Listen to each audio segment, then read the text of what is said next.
like to welcome everyone to the third annual CBA Symposium. Thanks for coming out on a winter's day, even though it doesn't feel like a winter's day, but we'll take it.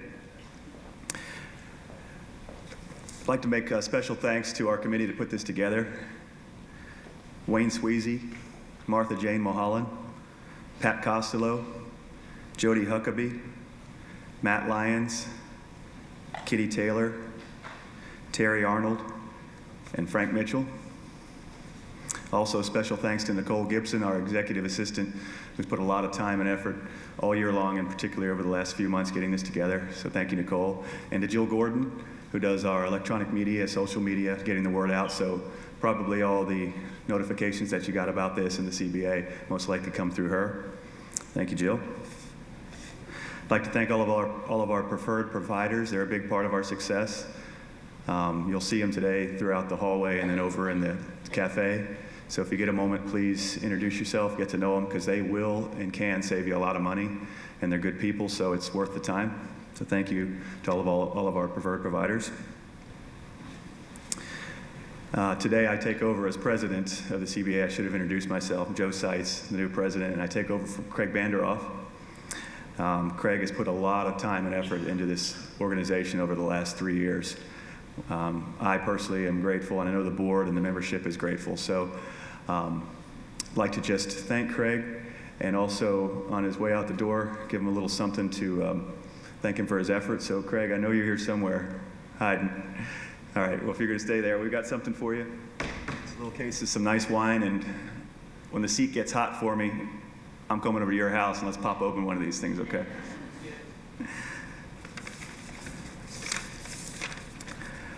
The CBA is an organization that works democratically on behalf of all its members.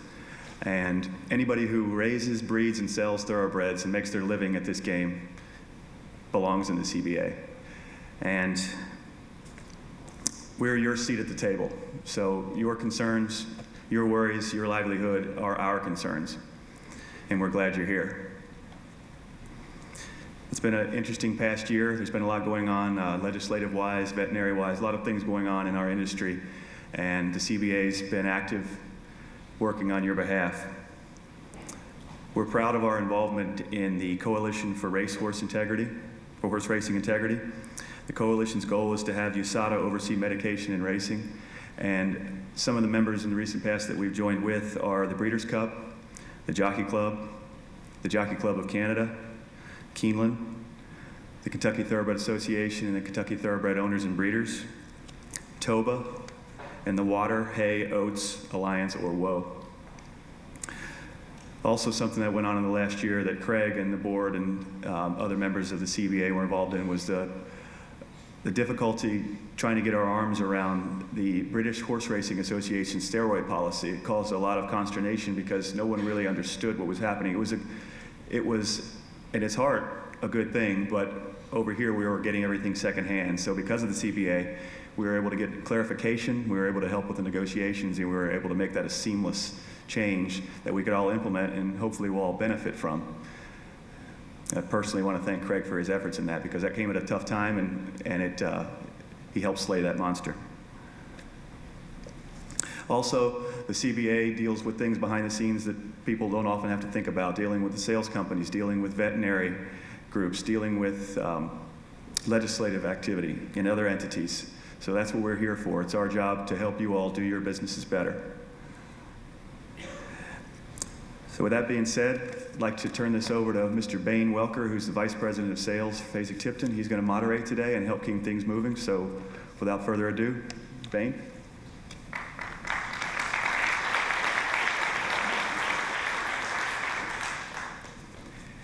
Thank you, Joe. Good luck with the presidency. It's hard to think that 2006, when this organization began, and everybody asked, what do we need another acronym organization in the horse business for? Not long after that, there was legislation entered into Frankfurt, and the CBA provided that uniform voice. The one constant I think we can say that we're going to have in this industry, in any industry, is change. Every business always evolves. The horse business has evolved. I look around here today and I can see people that sold horses pre-repository, when the biggest thing you had to worry about was what phone line and when it was going to get hooked up in your tack room so you could have a fax machine and a telephone. That was even pre-cell phones. We're in an age where information travels quickly, it's disseminated quickly, it gets out quickly, and then there's a lot of information that goes to the buyer pre-purchase in this day and age. The issues that we'll be talking about today in 10 years will probably be in the past. It'll be something new. But the one thing that you have with the CBA is that now you have 80% of the consigners that are selling horses in North America are members of this organization. You now have a seat at the table, you now have a unified voice, and you now have a way to discern information back and forth amongst each other, and everything's not as proprietary amongst individuals as it certainly used to be. So, basis of the CBA has always been education. I take my hat off for those that have put in the sweat equity to keep this thing rolling, and especially in its 10th year and moving forward. I think I was told yesterday that we're up to somewhere around 350, 360 members, and that's terrific because it's been through some up and down times, both economically and also in the sales business. With that being said, I tip my hat to everybody that's put this together, that keeps it going. This morning, we're going to have an opening from Governor Steve Beshear, so I'm willing to turn over the floor, and then we'll get this first panel going. Governor, podium is yours.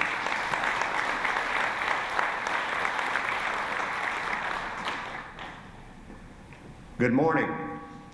Some of you may know that governor term is past tense. I realized that when that snowstorm hit. And for the first time in 8 years, when I got up that morning, the only driveway I had to worry about was mine. You know, when Wayne asked me to come and give a greeting, I jumped at the opportunity because I wanted to come here more than anything and say thank you.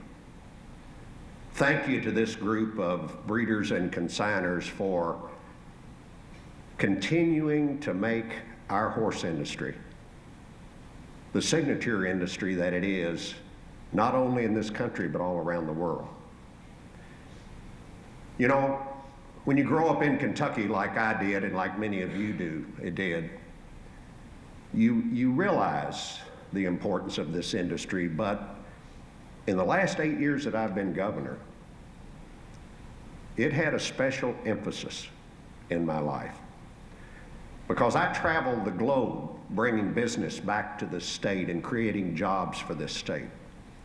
And everywhere I went, they knew about us. They knew about Kentucky. Now I know many of them knew about this brown liquid that we make here called Kentucky bourbon, but I must tell you, just as many people knew that Kentucky stood for horses. And not only stood for horses, they stood for quality. They stood for the best in the world in this business. That's why this business is the signature industry for Kentucky. It's why it makes me so proud to have been able to represent this state and this business around the world. You know, in the last 8 years, we've had our share of challenges. We went through the worst recession of our lifetimes, and this industry wasn't exempt. It was a tough time for many people. And as you just heard, things have changed. And as you've also just heard, things are going to continue to change. That's the way the world is these days, and as much as we sort of don't like that, we have to adapt to it. But in a sense, change is also opportunity. And this industry is going to have new and more opportunities. You know, the folks around the world, when they know about this industry, most of them know about the Kentucky Derby or, you know, the big Breeders' Cup, American Pharaoh. What many of them don't know is the essential part that this group plays, the breeders, the consigners. Because if you weren't in the business, we wouldn't have any racing. And so it is the backbone. You are the backbone of this industry. And it's growing again. In a different way, I'm sure, than what you've seen before, but it's growing again. During the 8 years, one of the things that I'm most proud of as governor is putting together a Kentucky Racing Commission of real quality. I think, without doubt, that overall we've had one of the best, most high-quality racing commissions in our history. My law partner, Bob Beck, headed it up as chair. I think I saw Neil Howard is here. John Phelps, I understand, may be here. Hey, John. Those are the kind of people that I put on this commission, because those are people that are involved in this industry in a very deep way and in a very quality way. And that's what you need. The great thing about it is that of all of those people, I'm not sure any two of them had the same opinion on a lot of issues. But that's what you need as an industry, is to have all of those opinions represented at a commission. And that's what we had for 8 years. You know, the future looks bright for this industry right now, but there are challenges out there. We know one issue that is very complex, and we're still trying to figure out how to deal with it, is the whole medication drug issue. There's just as many opinions on what to do about that as there are people in this business. But we do know it's an issue. And I would urge all of you to stay involved and to be a part of coming up with wherever this industry goes on that issue, because it's very important, as you know, to your business. One way or the other, no matter what happens in that area, it is very important and affects you every day.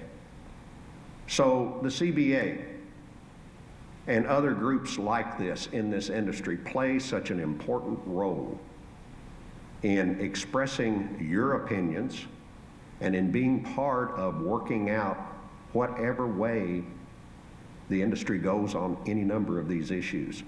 So in addition to just being interested because you're in the business, be interested from a bigger sense through CBA and other groups like this, because they're going to be a part of the solutions that come along over the next few years. Once again, thank you. Wayne did tell me that I could do a quick commercial. I'm now with Seitz and Harbison, and you know Bob Beck, Walt Robertson, but I want to make you one promise. Many of you, we already work with you, but I'll just make you one promise. If you come to see me, I promise you I won't do your work. I'll get somebody that knows what to do your work. Thank you all very much for having me.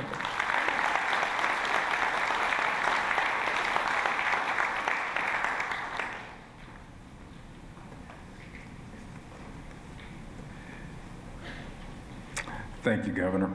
If we could put our first panel up, we'll get them seated. Or you want to start, Jeff, and we'll go ahead and get everyone else up here.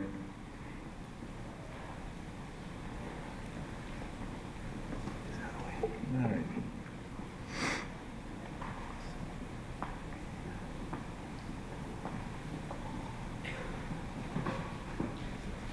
No, you gonna have this. Yeah, absolutely. While you're talking, you just pop this up and turn it on.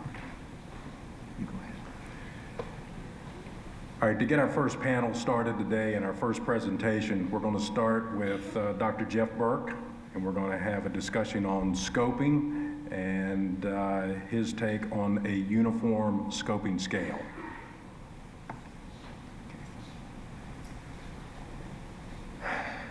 Okay. Thanks, Bayne. Good morning, everybody.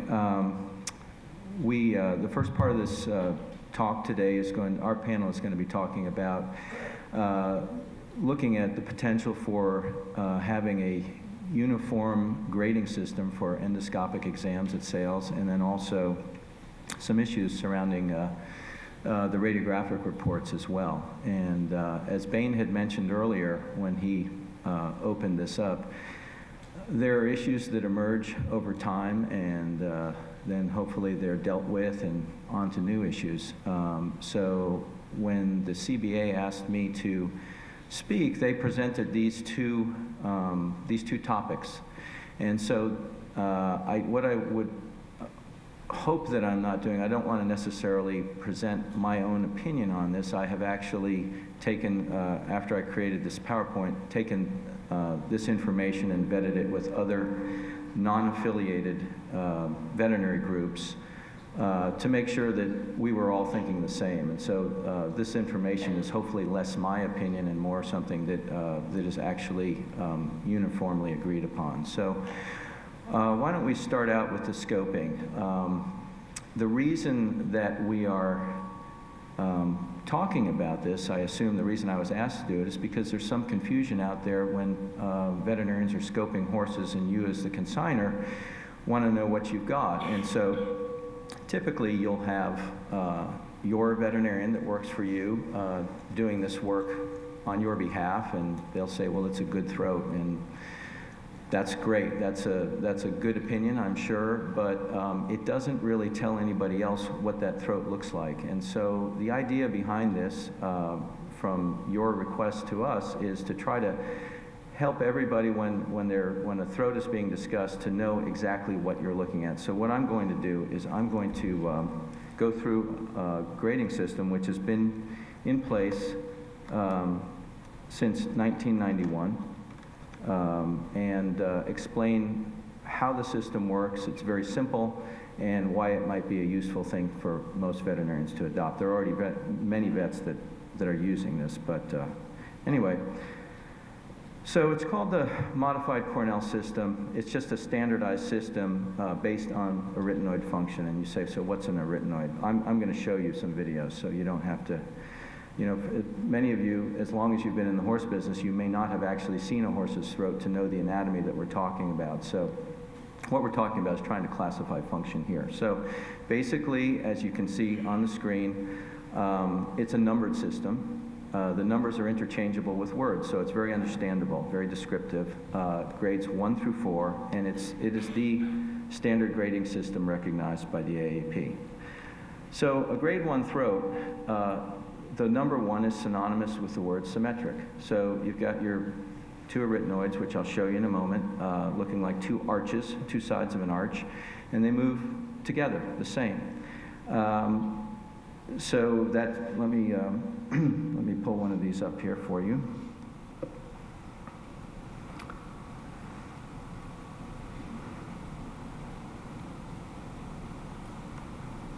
Okay, so we're going to find a grade 1 throat here.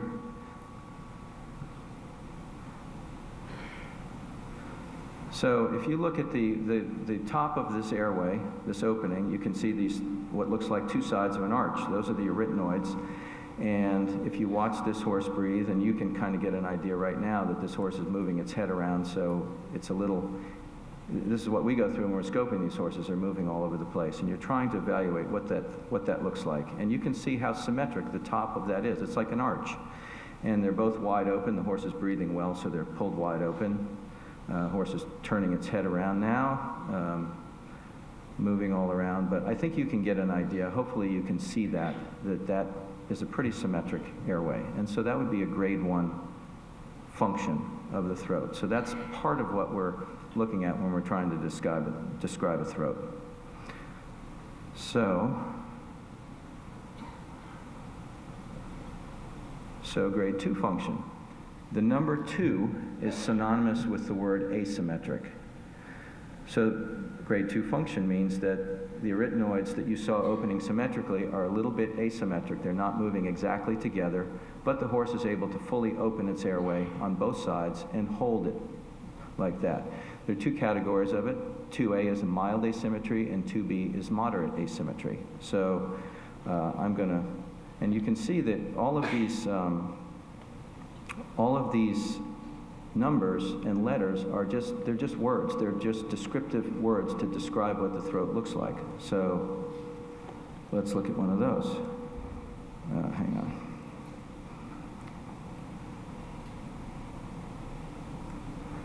All right, let me find a 2A for you here. All So here's a 2A. And if you watch the top of the throat, you'll see this horse is doing very similar to the previous horse when it opens up. I apologize, some of these take a little while, and usually when we're evaluating a throat, we have to take a few minutes to get the horse to breathe properly. So this horse is obviously moving its head around. Okay. And what you'll begin to see here is that when this horse is breathing well, the left side and the right side are moving slightly differently from each other. Hang on. I'm going to get you a better video here. Okay, so if you look at, you can see that there's a difference there between how those sides are moving. And what I'm not trying to do this morning is give you a short course on upper respiratory stuff, but hopefully you can appreciate that there's a slight difference between the way those sides are moving. And so that is just normal. That's a variation of normal, okay? And so when we talk about a 2A throat or a 2B throat, which I'll find you a 2B throat because that seems to be the one that seems to be scary to everybody.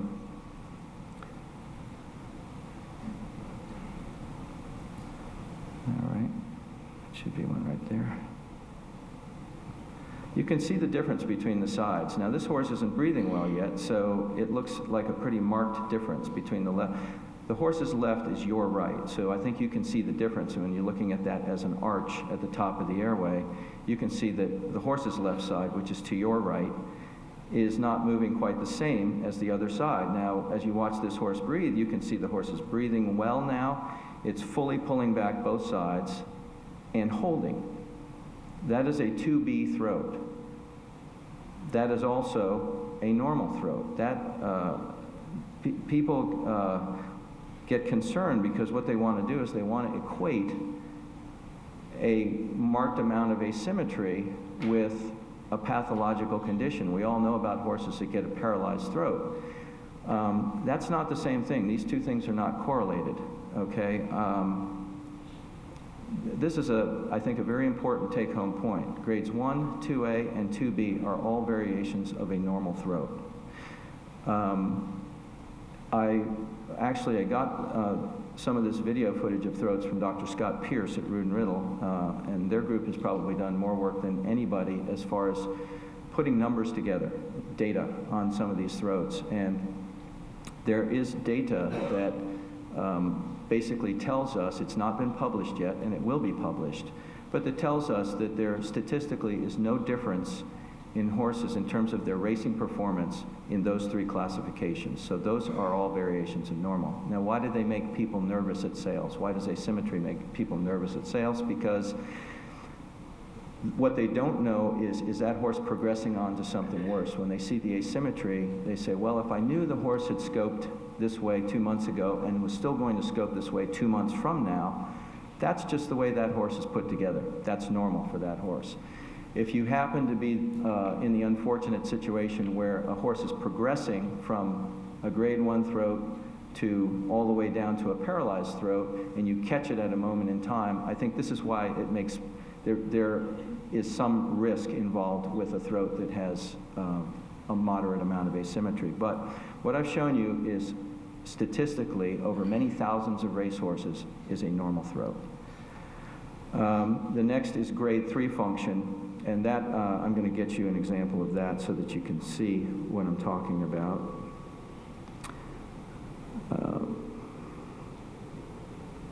And that is a throat where usually the left arytenoid is not able to fully abduct. So look at this throat. This actually happens to be one of the rare right-sided ones, but if you look at this throat and watch this horse begin to breathe, on your right is the horse's left. That's the normal arytenoid in this case. And look at the other side. This horse is not able to fully pull that up. That is pulling it out and holding it. That's called abduction. This horse is not able to abduct. And this is a pathological condition. Just so you know, though, I'm sure many of you have read the conditions of sale. This horse does not meet conditions of sale. So if a purchaser were to buy this horse and scope it after the fact, this horse would be returned based on the conditions of sale, because that's not a normal functioning airway. I'm going through these to just try to illustrate to you, rather than me just tell you grade 3 is not good. This gives you an idea of what it is that we're seeing when we're scoping these horses. And of course, grade 4, the arytenoid doesn't move, and I can show you, I think I can show you a quick example of that. Let's see here. Yeah, okay. So this is a horse with grade 4 function. You can see the horse's left, which is your right. You can see that arytenoid has no ability to move whatsoever. The other side is fine, it's pulling up. This side is not working at all. So, and that also is obviously covered by conditions of sale. So that horse does not meet conditions of sale. So basically you've got a pretty simple system where grades 1 and 2, 1, 2, 2A, or 1 and 2, 2 being divided down to 2A and 2B, mild and moderate asymmetry. Those are all variations of normal. Grades 3 and 4 are not normal. And as I said, grades 3 and 4 throats don't meet conditions of sale. And if you were a consigner and you were consigning a horse that had grade 3 or grade 4 function, you most likely would be advised not to even bring it to the sale, because it would be a return if it were scoped. We're also looking at the epiglottis. We grade the epiglottis as normal, mildly flaccid, moderately flaccid, severely flaccid. We look at the length. Is it normal length? Is it short? And that's, again, that's part of this classification system.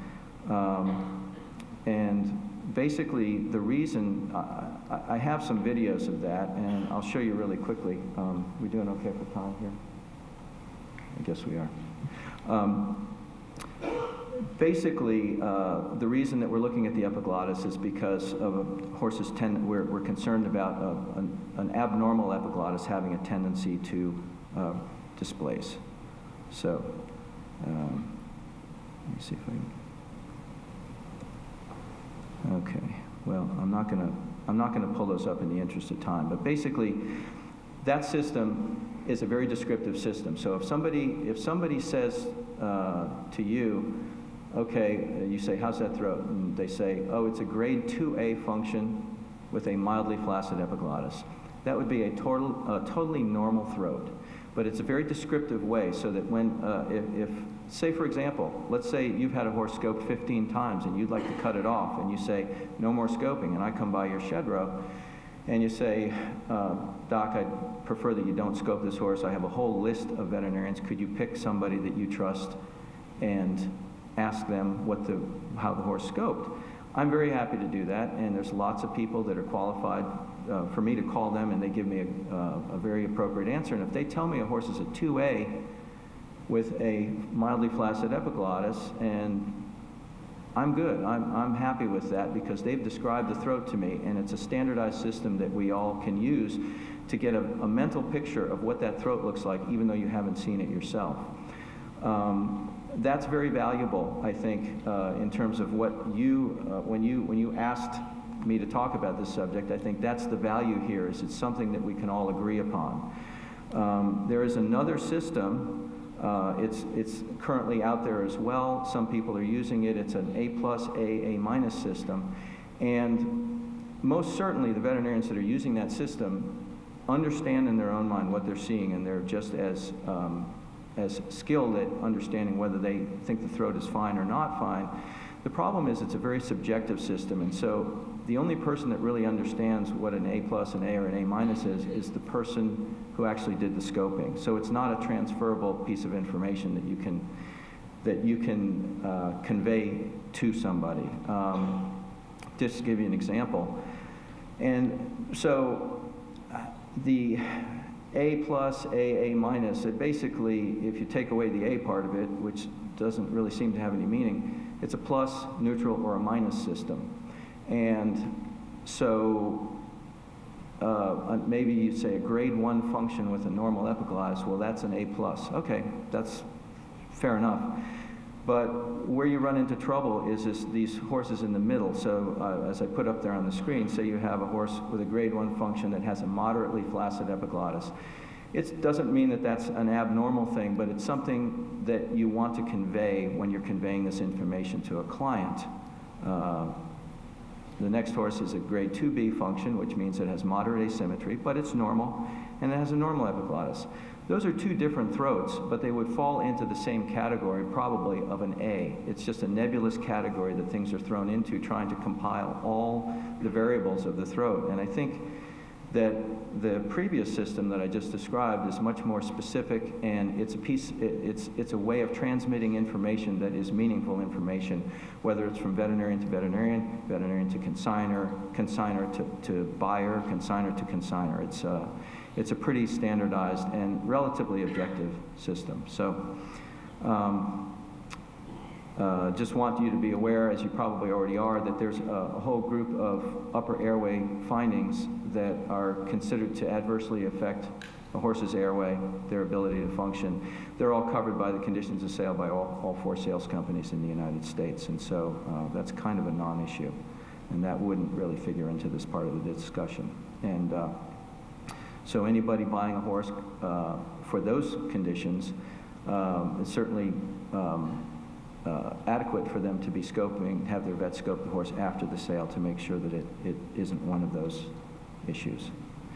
I put this up here, and again, this is because this is an issue that is kind of coming to the forefront, and this discussion about using video endoscopy at sales, and trying to reduce the amount of scoping. I think we all would agree that it borders on excessive when we're scoping the same horse 10, 12, 15 times, which many of the really popular horses do get scoped that much. And so in an attempt to minimize that for the horse and to archive information, video endoscopy is starting to become more popular. And I'm not trying to endorse it, and I'm not trying to be negative towards it. I myself am relatively positive towards video endoscopy. I think it's a very efficient way of looking at the airway, but there are some issues attached to it, and I've put them up here for you. And all of this information will be available on the website, so you don't really need to be writing any of this down.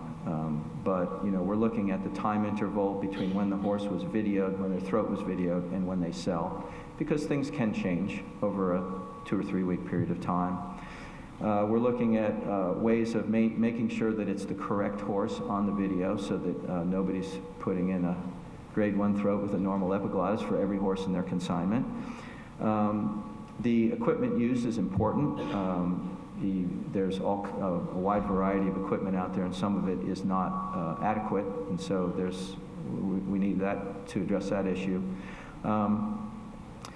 For the veterinarians to accept these videos, they need to be of adequate length. They need to look at all the structures in the throat. They're going to be wanting to look at the arytenoid function, the epiglottis, maybe the degree of pharyngitis, and any of the other things that you look at there. Have a long enough time to also identify when the horse is being held off, maybe what method of restraint is being used, and all of that information might be important to have in there. And then, and I put a question mark after this last point because it's just a thought, but if it were possible, and I'm not saying that the sales companies would be interested in this, but it would certainly add to veterinarians and their buyers' acceptance of the videos if there was some sort of a backup, a condition of sale that would say that this throat is in fact the same throat that was videoed, that you operated off of when you were evaluating the horse pre-sale. So there's some things to think about when you're doing the videos. I fortunately had the unique experience of doing a lot of international sales work, and because of an odd Napoleonic law in France, probably the best videos of throats that are currently being done in the world are probably in France. They've developed excellent technique for that, and Many times, some of the sales I go to, the yearling sale over there, almost every horse has a throat video to go along with the x-rays. And again, that's not to negate any of these potential issues that we've talked about as far as being real and needing to be addressed, but it is a system that does seem to, it's a viable system for them over there. There's also some video endoscopy being done sporadically at Tattersall's in England and in Germany at the sale in Baden-Baden. So it is being done. It's something that people are looking at. There are individual consigners right now that are doing more of this, and as a veterinarian, I try to be as accommodating as possible. I want to use these videos if I can feel that they are good videos and that they're trustworthy. So that's all I have to say about the scoping part of it. I'd like to, before I move on to the radiographs, and this is going to be a team effort on the radiographs here, but Mr. Moisier and Mr. Casey are both attorneys. Do you guys have anything that you would like to say about the throats, the videos, or the grading system, or anything before we move on? Well, with the videos, my name is Mike Casey. I have been defending veterinarians in Kentucky and many other states for about 18 years now.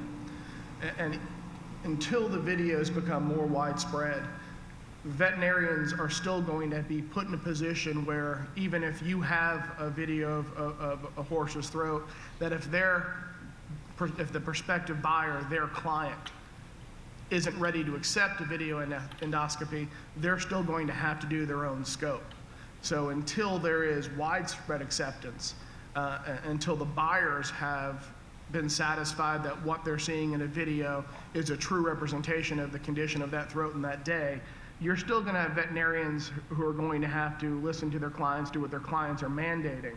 And it's going to take some time for that to take place. Great. Thanks, Mike. Mike Moisier, do you have? Okay, you good? Okay. So let's go ahead and move along to the repository radiograph reports. This is another issue that we were asked to speak on.